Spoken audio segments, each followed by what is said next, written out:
Okay. Okay. So, Monica Lynn Hamblin. She is the Human Capital Talent Development Leader for UnitedHealth Group. In her role, she advances the talent and leadership agenda by coaching and advising executives on their personal and professional growth. Through her 25-year career in human resources, she has become a trusted advisor to her business partners. She brings passion and positive energy to each mentoring relationship, and I can assure that. We met before the pandemic, in Colombia, and from that moment, we start a wonderful mentor relationship. And she nurtures her own creative power as a singer-songwriter in her spare time. She has staffed as an adjunct professor at the University of Minnesota on topics related to career planning and personal brand. And she speaks globally on topics of leadership, organizational development, and empowerment of teams. So thank you very much. And please introduce yourself and tell us today about your specialty. I love that. Maria, thank you so much for the invitation and for the wonderful introduction. I am honored to be here. More than many of you probably know, I take great pride in helping others to grow. And at the end of the day, I get intrinsic value from that work. So I have actually been with bigger companies like UnitedHealth Group for about 19 years of my career. And to be honest, the singer-songwriter part, so you see it in my studio today, became one of the ways that I have demonstrated in my own life, exploring what my talents and abilities might be and making sure I use them fully. And so when I talk today, I would love to share a bit about my own life journey and my journey map, because what I'm going to talk about today is career coaching and leveraging everyone's full strengths and abilities to both in their career and their personal lives. So the spirit of this conversation, I really want it to be focused on you on a personal level. And I say it that way because in my work, I'm steadily advising executives on their own personal decisions and how they're responding to the environment in which they work. And I will be candid and say, in a company as big as the one that I work in, some of the executives lose themselves. And I'll be honest and say, when they lose themselves, I worry about them because they can never, ever bring their best thinking to our work collectively when they lose themselves in the organization. And so when I tell the story today, I'd like you to really use it as an opportunity to self-reflect. I offer a bit of my own story, but more importantly, some tips and tricks and tools that you can utilize when you're thinking about your life's work, whether you work in a corporation or whether you work independently, running your own business, or if you lead a team. At the end of the day, the health of leadership comes from preserving your own self-care and your self-strength so that you can bring the best energy to everything that you do. So that's the spirit of strength-based coaching that I'm going to share with you today. I apply it to my own life and my own world. I also apply it to my conversations with the leaders that I work with.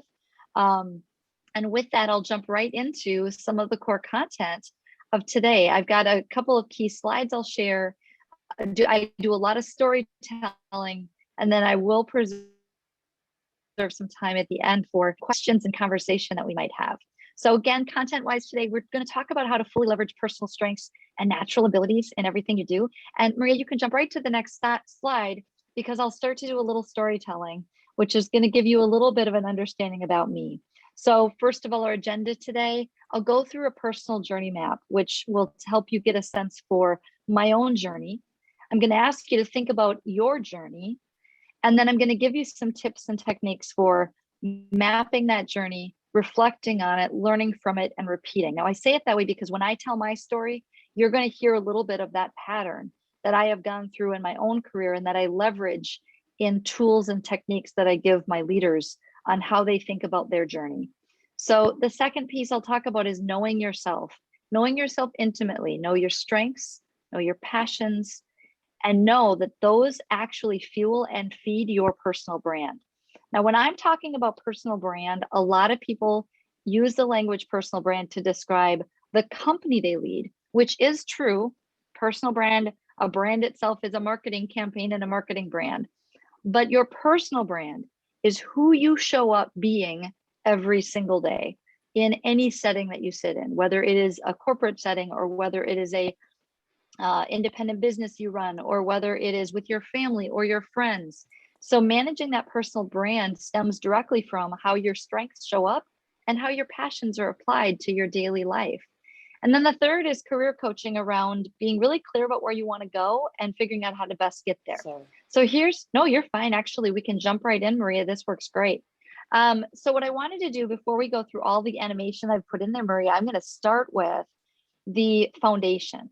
And the foundation that I start from is really faith, family, education, and then into the career. The reason I like to share this as a continuum is there is something about how I was wired when I was a very little girl that I always knew that I would not only have a family, but that I would have a successful career. And that was simply the way that my mind and my body was wired to bring myself to the universe. And so with that faith as core and with a family that stayed strong surrounding me, while I didn't grow up in an environment that necessarily lent itself to having a lot of money out of the gate, I made the best of every opportunity I had for education.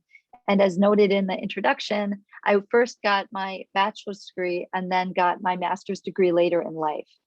Had I known now had I known then what I know now, I would have probably made some different choices along the way from education perspective, but yet where I ended up because of my focus on my goals, I ended up in a great place to help grow my career. So you can actually go through the animation now, Maria, because it'll bring us full circle around a further definition of how my career has evolved. So when I think about my education, when I graduated from college as a young woman, I didn't know what I wanted to do for a living, if I'm honest. I was in that place of indecision, and I chose a path that at the time already was playing on my strengths, which happened to be communication and building relationships with people. And based on some good advice I got from a professor at that time, I chose a path of communications and business. And then I started interviewing. That interviewing led me to recruitment and staffing, which is where I started my career.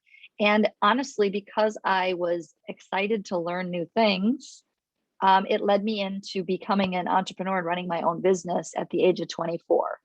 I ran my own business for about 3 years, which led me into startup companies where they needed advice on the full spectrum of recruitment and HR.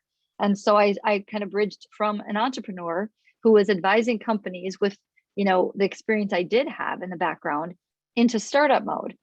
And then if you go to the next animation, Maria, and I'm making this a rather quick story because what really matters is what I learned along the way. After being in startups for about 10 years, I chose to expand my learning by going into a bigger company, which was a Fortune 50 company at the time called Medtronic, which is a medical device company here in Minnesota, in the United States. I worked there in every aspect of HR that you can imagine. So in human resources, we have functions like recruitment. We have functions like organizational design and development, diversity and inclusion, change management. And I worked in all those different areas as part of my learning journey. And then after being with Medtronic for about 9 years, I had the opportunity to join UnitedHealth Group, which at the time was a Fortune 5, is now a Fortune 7 company that I continued to grow. Now, the reason why I tell this story, and thank you, Maria, your timing is perfect. The reason I tell this story is because along that career and life journey, there have been a lot of bumps, as I think there are for everyone. Life circumstances, family health issues. Right when I was starting with UnitedHealth Group, my brother had a debilitating stroke, which left him permanently disabled. Disappointments along the way that had the opportunity to crush my spirit, and I didn't let it. And so I turned each disappointment, each challenge into an opportunity, and I played on strengths. And so what I wanted to do in this journey map is to illustrate the idea that everyone possesses uniqueness that helps him or her evolve and move along their life continuum through the good, through the bad, through the struggles. They have potential, they have strengths, capabilities. And yet when we don't pay attention to what those are, we can sometimes get ourselves wrapped in what I would describe as our weaknesses, or the way that we struggle, or I don't know about many of you, but for me, as a woman in a corporate environment, sometimes I can get in my own head about, telling myself what I would call things that are not true. I'm not good enough. I'm not strong enough. I'm not bold enough. I'm not brave enough. And what I had to begin doing in my own self journey is remind myself of my strengths and challenge what I describe as self-limited thinking, which is reminding myself, instead of reminding myself of the ways that I think that I am insignificant, reminding myself of how strong I am and thinking potential strengths and capabilities instead of letting my mind take me into different places. And so that last little picture on the top, I found my love. So not just the like and the things that I can do, but I found my love when I started to make music in 2020 more actively than ever before. And so Maria knows this story because it's part of what fueled our conversation about sharing a little bit about my story. Yes, I'm doing work in leadership in a corporation, but I've always been a musician since I was very little. I'd been writing songs since I was in middle school, and I played guitar since I was 5 years old. I always played in church. I led music groups. And yet when I got into the building my family, I got two beautiful adult boys now, 22 and 26, who are the loves of my life, had a family, went through all the life circumstances that can often distract us from some of the opportunities we have. And so I didn't really do much more with it. When 2020 hit, there's so many negative things that have happened around the COVID crisis and pandemic, I went internal and began to create. When we were all locked up in our locations, I locked into my apartment and I began to create. And I created a number of songs that were on the agenda. And I released 4 major music releases in that year, between that year and this year. And that became my love. And so now I've got a very different trajectory I look at.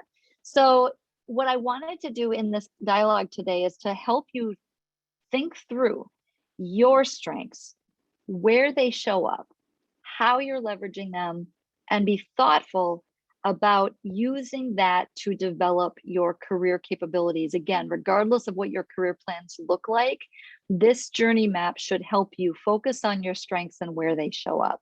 So my ask of you, and I would say that this is just an illustration of a task you can do later, don't have to do it today in the session, but really be thinking about where you came from, where it's taking you to, and then where your strengths most clearly show up. When I think about the situations that can be the most tragic in our life, can also become places where we show strengths. And so when I showed those little smiley faces on the last chart, it was to show those are the places where I found my strengths. And I detected that I'm good at this and I'm good at that. And so I'm going to keep doing that and keep developing that. So if you go to the next animation on this slide, Maria, I would ask you to think about what are the things that bring you joy. And so I often say these are usually a clear signal that you're using a strength, because you feel excited, engaged, motivated to do more of that.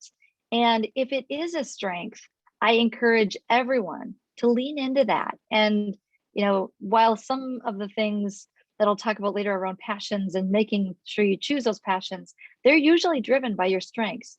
And then when have you felt most strong? So thinking environment, culture, relationships, people, activities, capabilities, because once again, when we focus on our strengths, it creates greater success in our future. So you can move to the next slide as well. So this next piece is really around knowing yourself.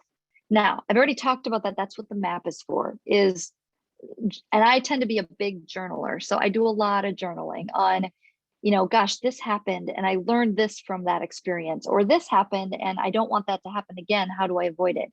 But think about what your unique skills, strengths, and talents are.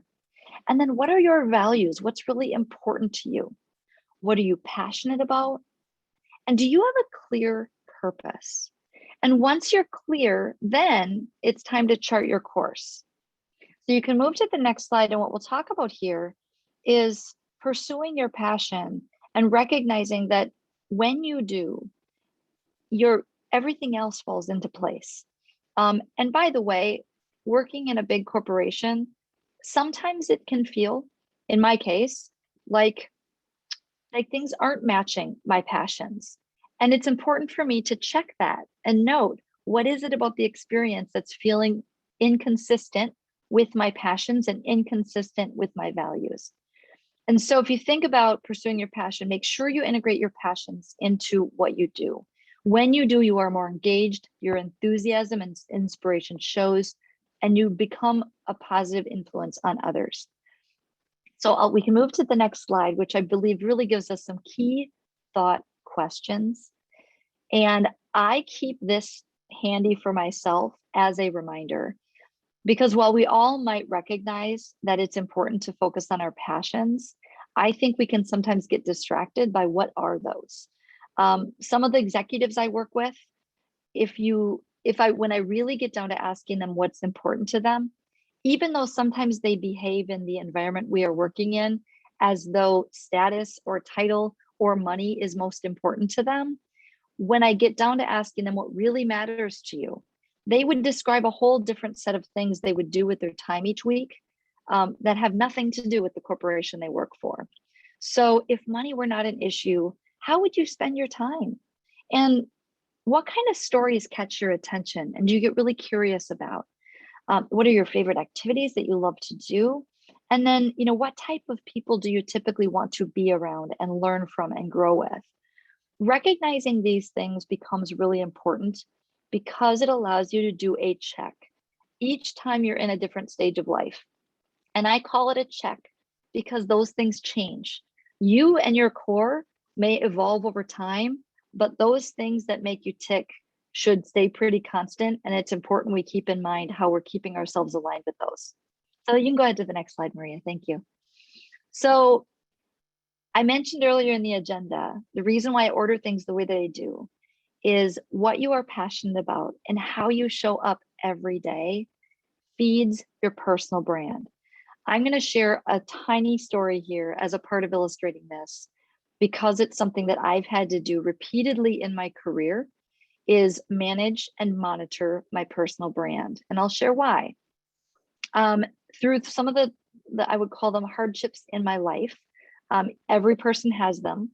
One of those was a situation when I went through a divorce, which happened to be an okay outcome. We ended up in a really good place where we are friends, and it was a very, I'll call it, when I look back, a positive experience, but getting through it was difficult. And when I was in the midst of it, I didn't even realize that I was showing up differently at work. I say I didn't realize it because I was still going to work every day with a smile on my face and trying to show my positive energy for the world. And about 6 months after we got through it all, and I was in a better place emotionally, personally, feeling freed from that burden, I actually had someone at work say, "Monica, you're showing up really differently. What's going on? What happened? It's great. We love your energy." And I paused and thought, everything that was going on in my life, I thought I could hide it, but I couldn't. And so I thought very consciously about helping others consider that a personal brand is a conscious, deliberate effort to create and influence perception, the perception others have of us, the confidence they have in our ability to handle what we're given, and influence others to do the things that will help both us be successful and those around us. It's built through consistent and predictable high quality engagement, and it earns credibility in all your endeavors so that you can influence others as well as further develop strengths. So it's your reputation. It will influence the quality of outcomes that you can achieve. And it's really about bringing your authentic self, because when it's driven from a place of passion, you will show up with that conviction and confidence that everyone will want to figure out how to harness. So we can go to the next slide. So my whole message here around strengths-based coaching and leadership is the idea that when you combine your strengths and your personal conviction with the discipline to pursue your passion, anything is possible. So I might bridge this into another piece of my journey, which I'm in the midst of now. And so I look at us always learning. I am in a really solid, stable career, and in a place where I have a great job in leadership. I also look ahead and I think, but I love music, right? And I want music to be a part of my future work. I want to keep leveraging that strength. Years ago, I would have told myself, I can't do that. Yeah, I'm too busy with work. I'm too busy with life.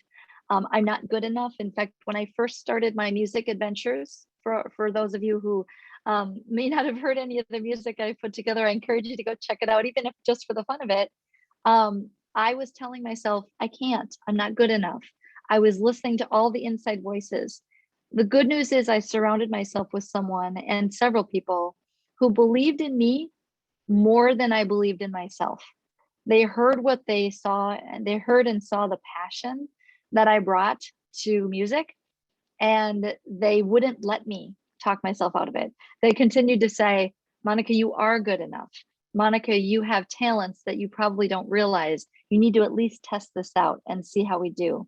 And so when I started to go confidently in the direction of my dreams, I began to live the life that I have never imagined. Now, granted, am I all the way there?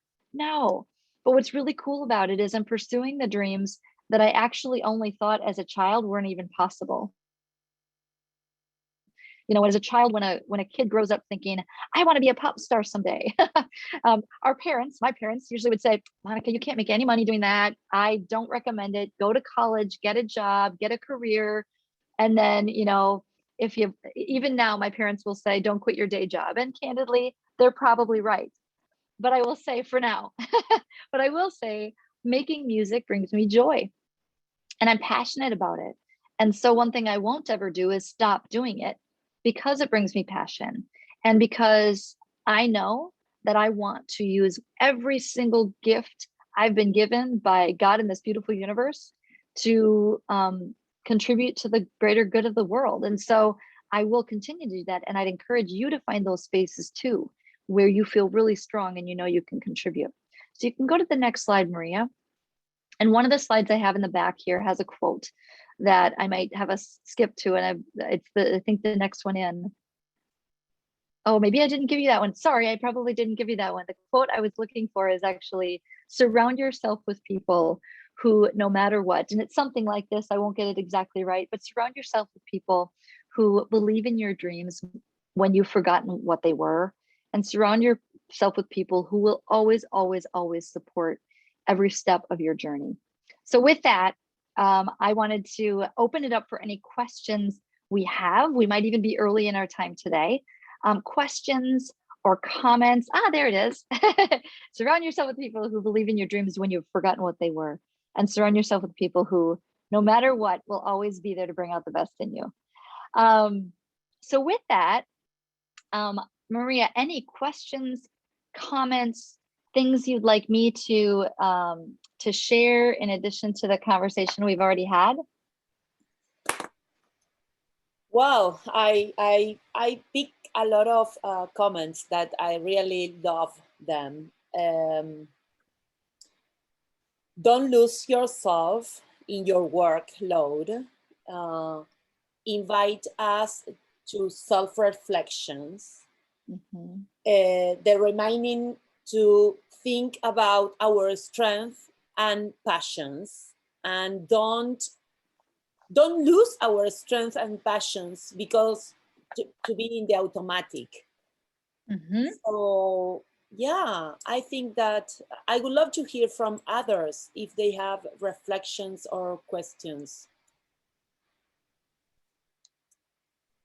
I love the part where you, hi Monica, and thank you for Hi. everything. I love the part welcome. where you mentioned about what, this reflection about what brings you joy. And when you identify what brings you joy, that is a clear signal of that you're using a strength. So I really love that. And I truly have to make a reflection on that because I have no idea. I know what passions I have, but I have to pay attention on that for what you mentioned. So I love that. And appreciate that. something that I've heard a lot, but it made more sense right now when you were mentioning is how sad it is that usually we are the ones that put down ourselves. The first one to do it is myself before someone else does it. I haven't even heard from someone, and then I'm the first one to think, that's too hard. Will I be able to do it? I'm not sure. So, and it's associated with the imposter syndrome. So that's exactly the problem. So I love that. And obviously when you catch yourself doing it, the first thing you have to do is put a stop on it, breathe, and then start thinking the opposite way. Instead of what if I can do it?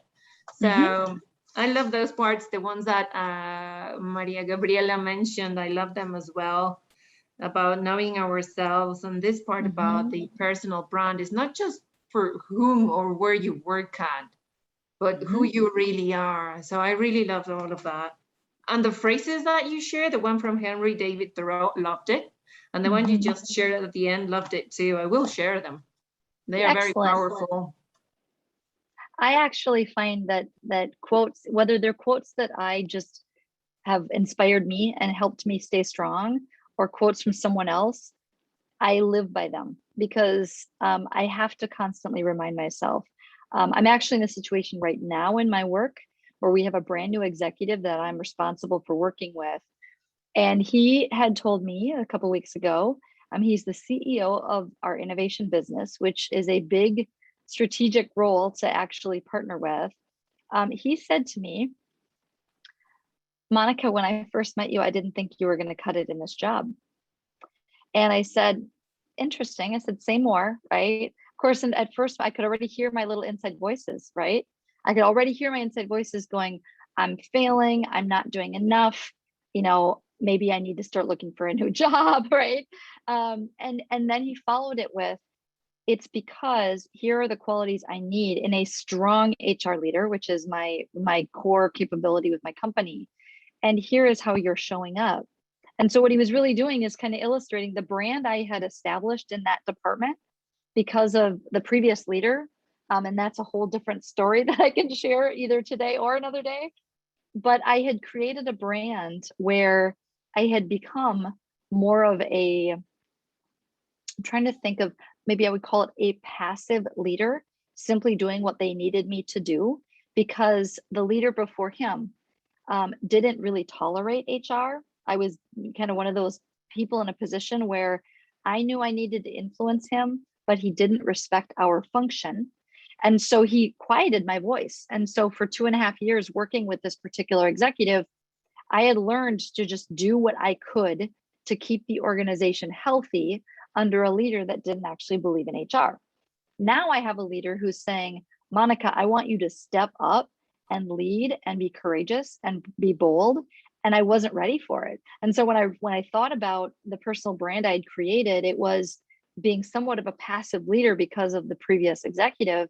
And when he gave me permission to step up, I can't tell you how much has changed in his and my relationship. And that was just in 4 weeks, by the way, because he said that to me 4 weeks ago. And I had this sense of, I don't know if I can, I don't want to swear on this call, so I won't use the thing I was really thinking on that call. But I was upset that weekend after that call with him because I'm thinking, my goodness, like, how do I make this work? When I turned the corner after that weekend, I thought, and this is actually how I've always been wired, I'm going to show him, right? I didn't go into getting angry with him. I said, I'm going to show him how I do this now that he's given me the green light. And so the last conversation I had with him was really engaging because he didn't even ask any question about my capability. He said, Monica, I need the leadership team to do A, B, C, and D. Go make it happen. And I did. And the next step I did, before you know it, he doesn't have to check on what I'm doing anymore because he trusts. Every single time he asks me to touch something, I execute it with his leadership team with a high level of excellence. And so what's interesting is our personal brand is so personal. And while we might know what we're capable of, unless we show it every day, other people don't know it, right? Others won't know it unless it shows up in our daily work. And I think that's a problem that we women have, in a way that we've discussed this in previous sessions about not sharing what we do or what have we done great. With this idea about women not speaking up about exactly what our strengths are, what our high qualities. And this is an important thing about learning how to speak without feeling, not shame, but without feeling that you're showing off. So Yes. that's the important thing. I couldn't agree more. That's one of the other things. Oh, go ahead, Sorry. Claudia. Thanks, Go. Monica. One of the other things that I think comes into play is the fact that we don't necessarily do it consciously. So this process that you're sharing with us, which is, I'm a certified career coach and life coach, and I've been doing executive coaching for years. So I love what you've been sharing precisely because I love guiding clients through understanding what is their mission, what is their vision, and what is their purpose. But most of us have this brand or have this way that we present ourselves and that we come across, and we're not necessarily aware of it. We don't have the third eye. We don't have the perspective to see it and to consciously acknowledge what that comes across like, or how that's being interpreted. And it's interesting. That's where a coach or an outside person who has the ability of everything that you're sharing is so key and so valuable, because it brings these things to consciousness. It brings the awareness that we can all work through and say, oh, wow, I didn't realize that you had that perception. Or I, made a mistake that day, or I was flustered, and therefore, people think that maybe I'm not reliable, or we set these things up and we don't realize it necessarily. But that conscious level, making it aware, is what I find so incredibly valuable with all the questions that you've shared with us of this journey map. I think it's brilliant. Thank you. Good. You're welcome. You're welcome. And I'd agree. It's hard. It's actually even hard in my mind. It's hard to even stay aware. And that's the reason I always tie it back to the journey, because we are constantly hit with new challenges in our life, again, whether it be work or personal.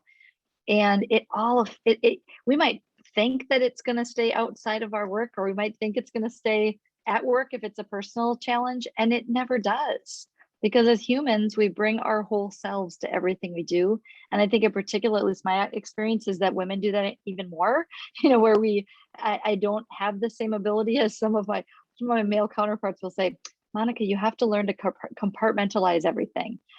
I think to myself, I don't know if I have that skill. Like, I've never been able to shut this off in order to do this. And so it's interesting. I appreciate the lens of constantly being cognizant and thinking about it and deliberate. And one of the things that Corinne said that I thought was very powerful is that part that as females, we're kind of shrinking violets sometimes, in the sense that we don't necessarily want to put it all out there. And we're not necessarily patted on the back when we do. So right. As empowering ourselves as women and empowering each other, it's wonderful to be able to say, yeah, go for it. Bring it on. Bring on what you've got. And we want to see you shine. And it's a beautiful thing when we can do that for each other. This is why I so love We Evolution and being a part of this, and what TC has created here, is that it is about empowering each other. And whatever anybody's strengths are here, is how do we share them? How do we pass them on and make sure that everybody gets a little bit of it, right? I couldn't agree more. Monica, I have a question because Yes. I love the concept of personal branding as a consciousness, and it bring your wholeness to your place, and strength, passion, everything. I hear about authentic power, vulnerability, and that's I love it. But my question is, what happened with the organization that still not make a space or room for that to happen? How can we, I don't know, inspire Help it. or I absolutely love that question, Maria, because I was just thinking as Claudia was making comments kind of about how we show up as women and how we help fuel the next generation of both companies and leadership to embrace this. I've reflected on each time in my life that I felt the organization I was with didn't match my values, I left. And unfortunately, I don't know that I always want to do that, right? Because I look at that and think, what would have happened if I would have paused long enough to consider, what can I do to change this and influence it, right? And you have to find your advocates and your champions of the change you're trying to shape. But I will say that finding those advocates and then building a guiding coalition of change for that movement is critically important. But it's a challenge because you're right. It has to be done, and the momentum has to come. I'm pausing for a moment because I'm trying to think about how to best articulate the signals that I have seen when I decide it's time to leave. In other words, I mean, I don't always just flee. My first reaction is, I'm going to show you we can do it. And then I have a timeline where I'll say, and if we can't, right, then I will make a different choice and I'll move to an organization that I can. And I will actually use my previous company. I won't suggest the name here, but the previous company I worked for prior to my current employer, when I left there, it's because I finally determined that I can't. And it's because I had influenced at every level I possibly could. I happened to be in a role where we were trying to transform the culture that was needed and necessary for the business outcomes to be delivered against for the company. And I had sat down with the head of HR for the entire company. This is a company that at the time had about 45,000 employees.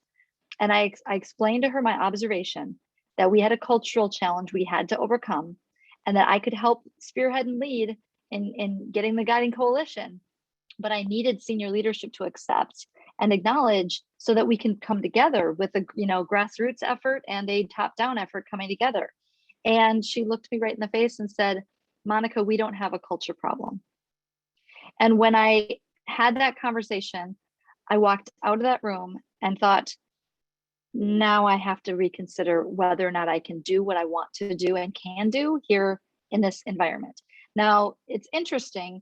That was one component. That combined with having those politically dangerous conversations put me in a place where I didn't have the political capital to continue to drive a new guiding coalition, because others could see that it wasn't going to happen, right? If you have your senior executives saying it's a problem, or they're not going to acknowledge it needs to be fixed. So I made the choice. I said, okay, I have really great value I can add. I love change management. I'm good at it. I am able to influence others, but not here. And I made a conscious choice. And since then, what's really cool about my current environment, in a company that is growing as aggressively as UnitedHealth Group, we're a Fortune 7 company, they are committed to adapting every single time they see a risk in their business or a cultural component that is standing in their way of success. They are more than happy to acknowledge it and say, yes, we need to fix that. What are we going to do about it? And that's huge, right? So someone with the effort and the passion for change coming in and then offering my insight in that environment is very different than trying to do it in an environment that refuses to recognize that there may be a barrier standing in their way of success. Wonderful, Monica. And I have another question. Mm-hmm. As for your understanding, do you think that COVID-19 was a milestone in the professional arena, in the way of leadership before and after? And this could be a way to accelerate the process of bringing your wholeness into workplaces or as entrepreneurs more confidently. What do you think about it? So I do. I think it has completely transformed the way that leaders need to think about the work environment and the cultures that we create. That's a given. The interesting thing I would say is, I personally believe we are still a bit early in which companies will demonstrate the greatest resilience through it. So if you think out ahead 3 to 5 years past, I mean, where we are now, where we're still in the middle of the pandemic, really, in most ways, and who even knows when we will be at the end, right? I mean, that's unclear to any of us. I think about organizations, some of which are making early conscious choices to create greater flexibility right out of the gate. I see others that are trying, but whether or not they are successful in creating cohesive cultures from a remote environment, right, where people are working from home offices, and is, I think, still going to be determined. It's going to define the great companies from those that just get by, in my mind, because it's a fundamental requirement in the shift of how people think about work, how they think about engaging each other, how they think about creating inclusive cultures. I know I just this week did a presentation with our leadership team that I work with on ensuring that when we have video calls, we invite every voice to the table, because that's one of the most challenging aspects, I think, when teams have been accustomed to working together in a room. And now, if they're not all virtual, which in my environment, not everyone's virtual, some are virtual and some are in person. Now we have the challenge of what will appear to be the in group and the out group, right? The people that can't be in the room can easily become the out group, even when no one is intending for that to happen. And so I think the companies that are able to master this in the most engaging way for their employee populations will see incredible growth and opportunity to continue to attract the right talent, to grow a lot stronger base of capabilities than some that might not respond and react as quickly.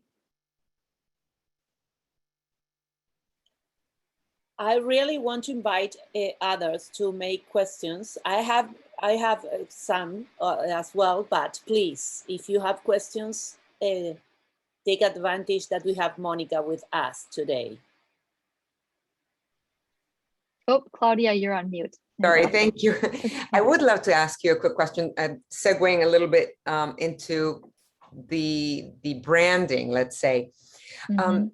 In your own experience, you have these two different passions. You have this corporate persona that is, of course, in HR, and then you have this artistic persona who loves music and who is more creative, let's say, in a little less, formal within, right. Normally assume within the corporate world. And I have to say, if you see her videos, you are going to blow up your... I'm dying to see them. I'm dying to see them, actually. Maria, thank you. Please do share a little of your music before you go today. I will. Okay, wonderful. So I wanted to ask you, in this branding process, for example, I relate very much and very deeply to what you've been sharing, and this dual side between the actress, between the executive coach, and between the fact that I've spent the last 30 years of my life in a very spiritual path and a very holistic path that may be somewhat new age or somewhat esoteric. So to combine all of these things in a holistic type of coaching, for me, from public speaking to the healing to the corporate, has been challenging. And so I would love to get your opinion and your insight or tips as to how you think that that branding can be effective. So I'm smiling right now because if I had it all figured out, I would probably be, you know, the next Taylor Swift, but I'm totally kidding. But I am in the midst of that transition, Claudia, and I really appreciate that question because when I began to really see the music take off, that was my first pause is, oh my gosh, I talk about personal brand, but how do I manage both, right? Because my LinkedIn profile, you go to my LinkedIn profile, and I'm very buttoned up as an executive, right? And then you go to my Instagram page, I'm like, yo, I'm an artist, right? I mean, it's a very different persona. And so I'll honestly say I'm still figuring that out. I'm still figuring out how do I best represent myself in both veins. And I will say the biggest thing that I'm learning or a tip that I'm teaching myself, if I feel, you know, if I could say it that way, is remaining authentic in each aspect of my life. And the more authentic I stay to who I am, the more it's real that it's really not a different person. It's just a person showing a different side of my my strengths that, gosh, people at work don't get to see this part of me, but it's a big part of me, right? And I appreciate that my vocal coach actually had commented that I sometimes refer to my work as the space that's really not creative. And she said, well, don't shortchange that. You're being creative at work. It's just a different kind of creative, right? It's a different kind of creative problem solving. And so I don't have the answer yet, Claudia, but you know, I'm continuing to consider and think about how I create that space. I mean, what's really fascinating is I even had to make the transition from hockey mom. I mean, I hate to say it that way, but my kids, I have two boys that as they were growing up played lacrosse and hockey. And so everything social media before 2020 was the kids, lacrosse, hockey, right? And you know, my producer and I were talking about my Instagram page. I'm like, what do I do? I mean, I can't post pictures of flowers and my kids and you know, I mean, and we really had to have a conscious conversation about what is going to be interesting to your music audience that they would love to see it and hear from you, right? They'd probably like to know that I have kids, but they wouldn't need to see a picture of them every day, right? And so those transitions I think are huge, and I'm in the midst of it. So I'm kind of learning as I go. Early on, so I go back to beginning of 2020 is when I started my music career. And I'm smiling right now because I remember asking my music producer before I would post something. I mean, I literally would say, you know, I took this picture. I think it's good. What do you think? And I felt really odd about doing it. But it helped me gain the confidence to figure out what my audience appreciated.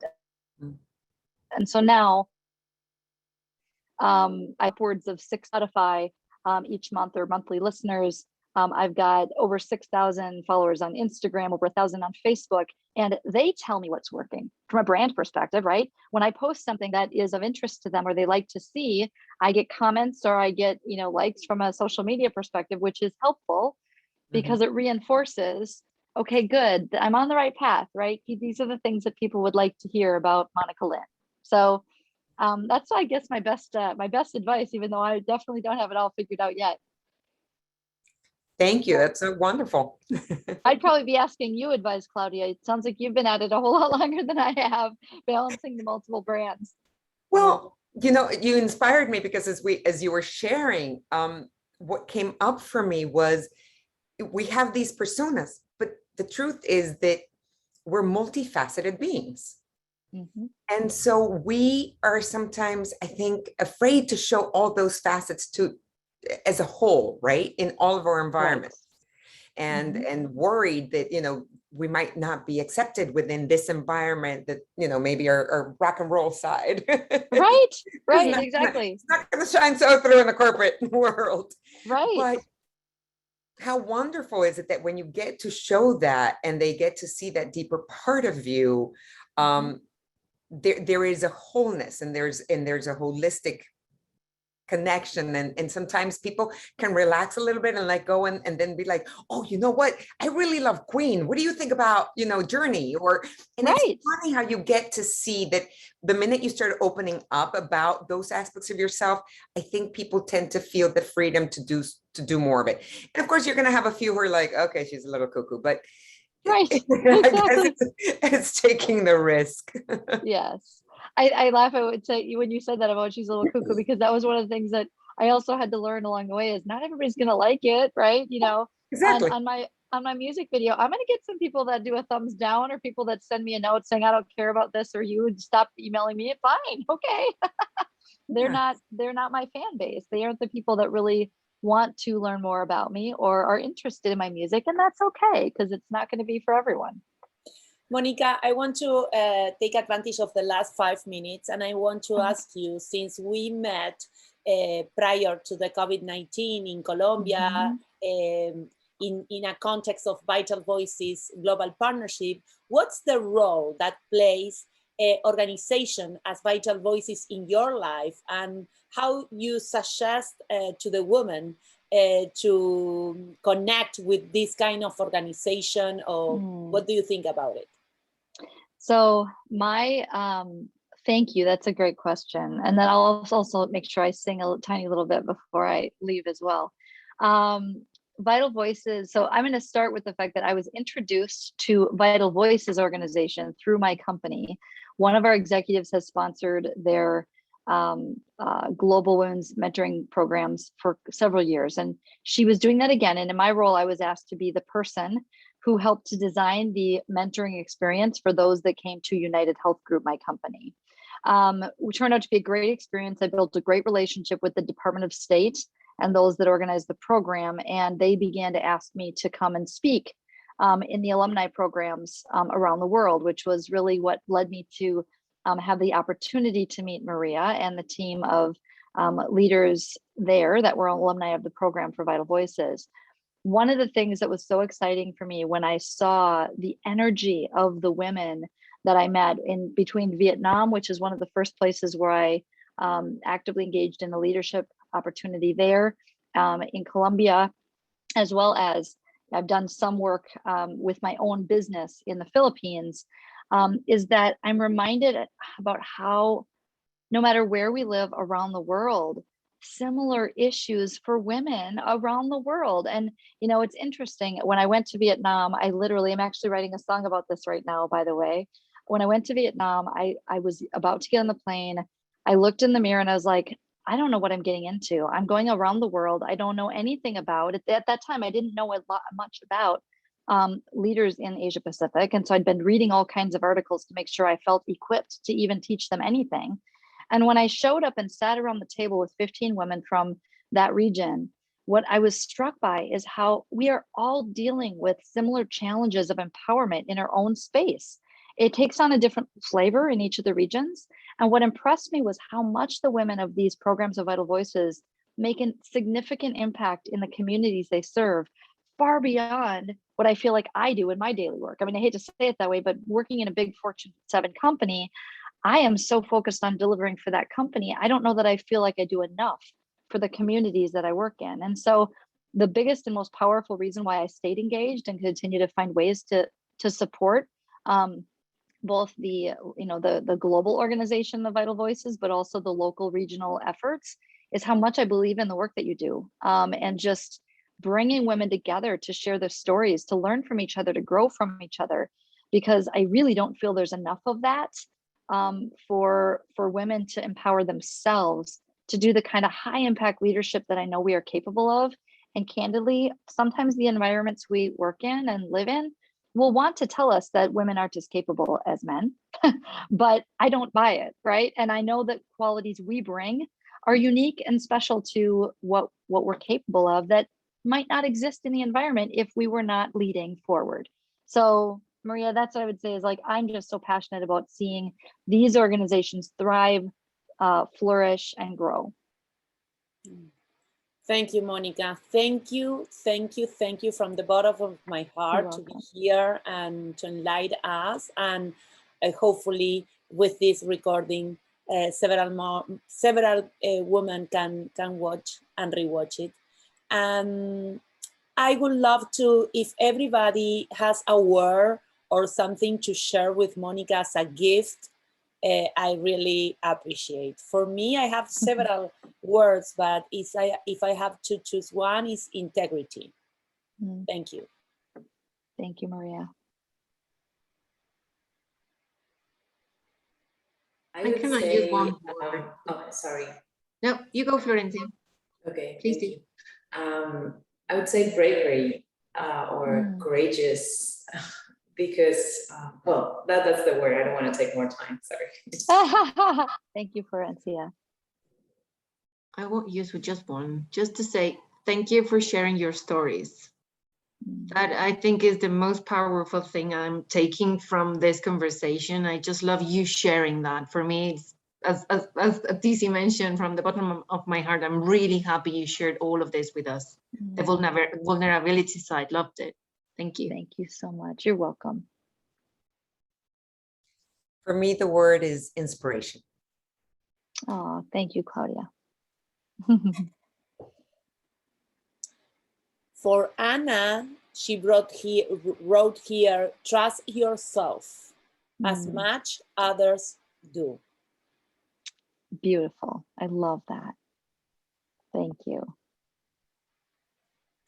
So, thank you, Monica. You are welcome. And I will say a word back to all of you. Gratitude for all that you do every single day.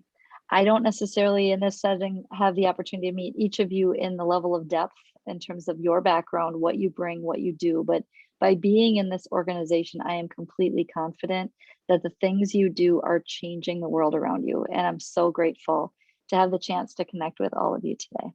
And so with that, if I have just a minute, Maria, I will just do an a cappella version of a tiny little part of my latest single, which is called La Música. So while this whole thing was in English, I did happen to write a song in Spanish that Maria helped me make sure was all correct in the lyrics. So it is out on all the major music platforms right now, and I'll sing it for you now. It goes, Señorita, consuélate en la música. Estabas rota, pero ahora eres fuerte. Déjate me mueva, déjate sane tu alma, consuélate en la música. That's just a little bit of the beginning of the song. So thank you so much for including me today. I hope you'll take a look at some of the music too and just enjoy. I will maybe, Maria, just send a couple of the links your way and you can share it with the broader group as you see fit. How does that sound? Absolutely. Yes, I will do. I will do. Absolutely. Thank you. You are very welcome. Thank you all. Thank you, Monica. What a treat. You are very welcome.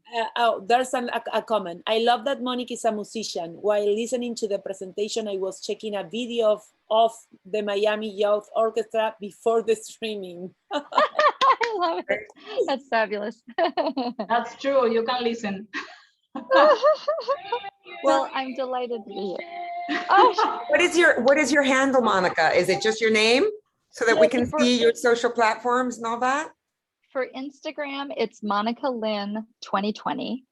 Okay. And for Facebook, it's monicalynn.music. Beautiful.